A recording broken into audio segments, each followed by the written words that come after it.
everybody. So glad you could be here today. We're going to go over a little bit of history that really affected the English language and where we went as a nation afterwards. We're going to talk about the invasion of 1066 when William the Conqueror defeated Harold Godwinson on the fields of Hastings. It was the fall of the last Saxon king. In the early 1060s, Edward the Confessor was king of England, and Edward the Confessor, being a pious man, never had children. So his early years were kind of spent in turmoil. He was exiled to France, where he was under the care of Duke William of Normandy's father. William would have been a young child at this time. But during that time, supposedly, since he had made friends with the French there, and the English nobles had exiled him and put a real strain on his kingdom, and the French helped him come back into power. It was said, most of the details we have are from the French side, because the victors get to write the history books. So supposedly, while Edward was in France under the protection of the Duke of Normandy, he had promised that he would advocate for William, the young man then, to be king of England when he passed away, because being a pious man, he, again, never had children. So the years go by, and Edward is getting older, and he has a right-hand man, so to speak, named Harold Godwinson, the most powerful noble in the kingdom. Now, Harold had kind of weaseled his way, getting closer and closer to the king. I say weasel, it's not really fair. Again, it's a lot of our history are written by the Normans. So, but at some point in time, because back in the day, you would exchange political prisoners as a way to keeping someone in line. And William, now Duke of Normandy after his father had passed, had some of Harold Godwinson's family as hostage. So in about 1064, Harold Godwinson travels to see Duke William Normandy to try and get some of his family members back from being hostage. On his way there, he's blown off course and lands in the dukedom just east of Guy of Ponthieu. I'm sure I'm butchering those French words. Sorry, guys. Guy takes Harold hostage, and William has to come and pay a ransom to get him back. So not only is he coming to try and beg William to give him his family members back, now he's even starting from further behind because William had to come save him. According to the Norman chronicles, Harold and William become pretty good friends. They even go on campaign together because there is a rebelling duke to the west of Normandy in Britannia, Duke Conan of Britannia. So William and Harold go together and fight against him. William gives Harold many honors, just showering him in praise. But ultimately, this praise was for an end. William knew Harold's power, he knew Harold's design, but he also had a claim in his mind, a right to the English throne when Edward died. So he wanted Harold to swear to him that he would support William's claim to the English throne. Now, after coming back from campaign, picture the scene. Harold is brought into a giant feast hall. He's surrounded by enemies, masquerading as friends. A bunch of Norman knights under the command of Duke William. And he's brought to the front, and he's told to place his hands on this large cabinet covered in a gold cloth. And he's made to swear that he will support William's claim as king. Now, Harold must have been doing this under duress and didn't really have an option here, so it was an oath he never really intended to keep. After swearing his oath upon this cask, the cloth is removed, and it is revealed to him that William had gathered up every holy relic in Normandy and put it in this one chest for Harold to swear upon. Of course, seeing this, Harold is completely dismayed because now he's sworn an oath upon the sacred relics of Christendom. Again, an oath he knows he's going to break. So, a few years later, Edward dies, and it's not just when someone dies, the son becomes the king of England. They actually have a council of nobles that will kind of vote on it, but it kind of just tradition to pass it on to the next son.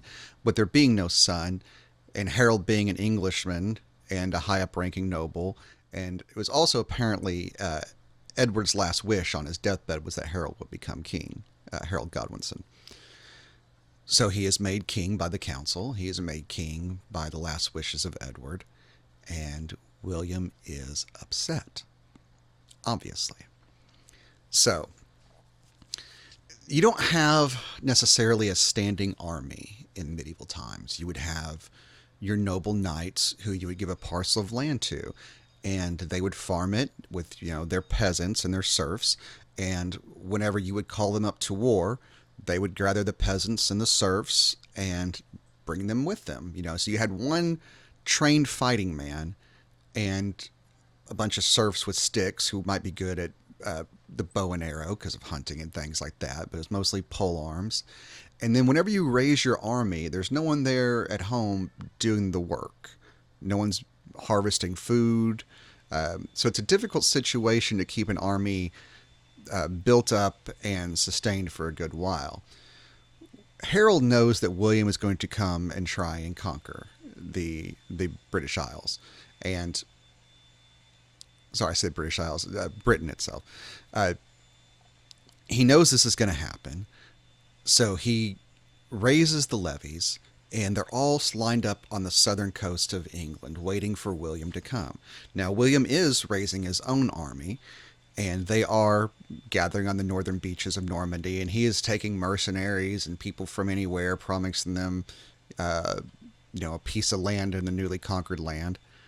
Even getting the support of his king, the King of France, saying, I'll kind of be the King of England, but I'll do it in your name, But the trump card was he sent envoys to the Pope and explained to the Pope how Harold had sworn upon the holy relics of Christendom to support William and then betrayed him.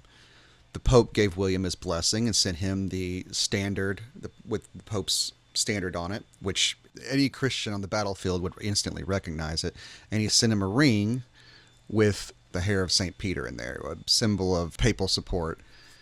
So not only is now Harold contending with a large invading force, he's also dealing with essentially a holy war against his own people, which of course is going to shake the very core and foundation of his men, because they're going to be aligned against their holy Pope's banner.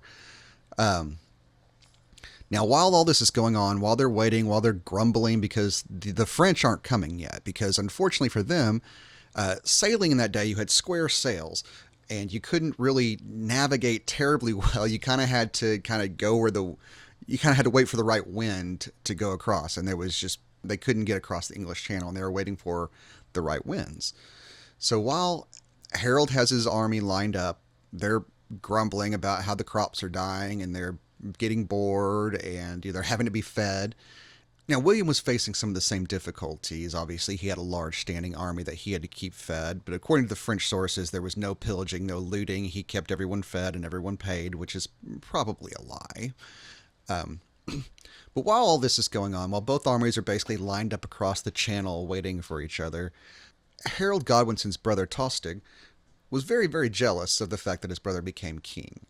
So he goes over to Norway and meets with Harold Hardrada. He convinces him, because Harold, the other Harold, the Viking Harold, also has a loose claim through distant relatives to the Kingdom of England. So Tostig convinces the Vikings to invade England as well. So while Harold is waiting on this southern border, waiting for William to show up, the Vikings, the Norwegians, Harold Hardrada, land in Scotland, the complete other end of the country.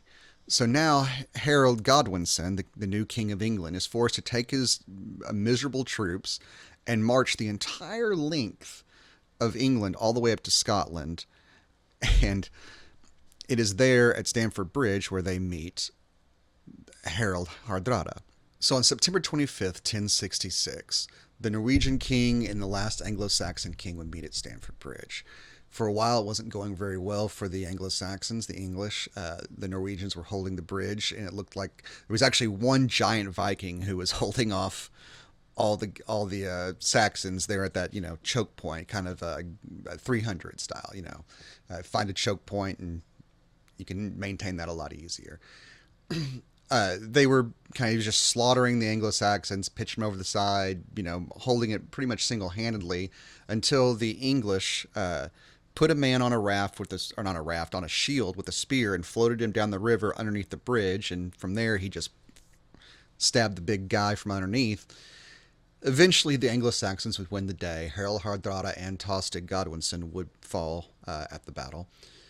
But while they were there, while they were winning, and while they were finishing up and licking their wounds from a battle, back in France, in Normandy, William had brought out the body of a saint and prayed to the holy God, made contritions, and donated alms, tithes. Basically, all they could do to beg God for a good wind, which came. So, while Harold Godwinson is still in Scotland, the Norman invaders finally get their good wind and sail into England, where they landed outside of Hastings, where they quickly assemble a fort and start raiding the countryside.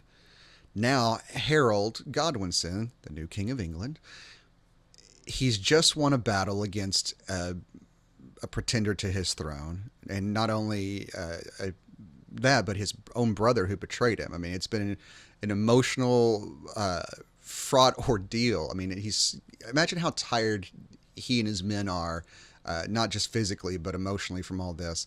And while they're in the north trying to recover, the letter comes that William has landed, and he is setting up fortifications and raiding the countryside. So now Harold Godwinson and his men are forced to march again the entire length of England back down south to meet up against William and fight. And when the battle takes place at Hastings, the English are so strung out on the road that they're still forming up when the battle starts. Like, there's still people on the road coming in whenever they start to engage the Normans. So the English do what you probably should do, and they found a high position on a hill and set up a defensive position with the shields and spears. Because the Norman strength was in their knights, their horseback on their cavalry. So imagine, you're a English soldier. You're not really trained for this. You're mostly a peasant, but you've got a little experience at this point. You sat around all the south of England for months while your crops died. Then you were forced to march the entire length of the country, fight against these huge, scary men who you eventually defeated, praise God. And now you're forced to march back down here. You may think, well, we went through something worse. God is going to protect us. I'll be brave and I will see this through. And then you look across the battlefield, and there's the standard of the Pope, and William wearing all the relics on his body that Harold had sworn upon. Imagine the conflicting feeling that these soldiers must have had. They fought with Harold. They believe he's their king. They may have felt vindicated by God by defeating the pagans. Not really pagans anymore, but the Norwegians. And now all of a sudden you're faced up against the banner of the Pope and the relics that your king broke his oath on. It had to be morally devastating. But they set up, they fight, and they're actually doing okay again. And eventually a rumor goes out that William the Conqueror has been killed, and so the French knights start to break and ride away. William rides up in front of them, lifting his helmet and going, I'm still here, you idiots. Get back out there.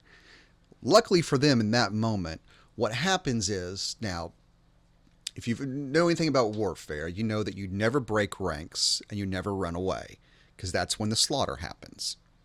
Well, the English, tired, fatigued, having fought their second battle in a very short time, get excited about repelling the invaders, seeing victory at hand, and they break ranks to go after the Norman knights. Now, once the Norman knights are rallied, it's easy for them to turn on these men and kill them, because they're no longer formed up in any sort of protective ranks, and it's a man on horseback versus a man on foot, which is never a good, never a fair fight. So Seeing that this strategy works by making baiting the English into breaking ranks and then turning and slaughtering them, they do this a few times until the English are just decimated. And then eventually, Harold is shot in the eye with an arrow. Quite unfortunate for him. After that, the English scatter into the woods, the French play cleanup, and now today we say swine when pig, and we have all these French words, and it effectively changed our language. And it was the last time that the country was conquered, the fall of the last Anglo-Saxon king, and an event that changed English culture and then American culture forever. Anyway, I hope you guys have enjoyed this little presentation going over one of the most seminal events in English history. And I'm glad you took this journey with me, and I hope to see you again soon. Thanks.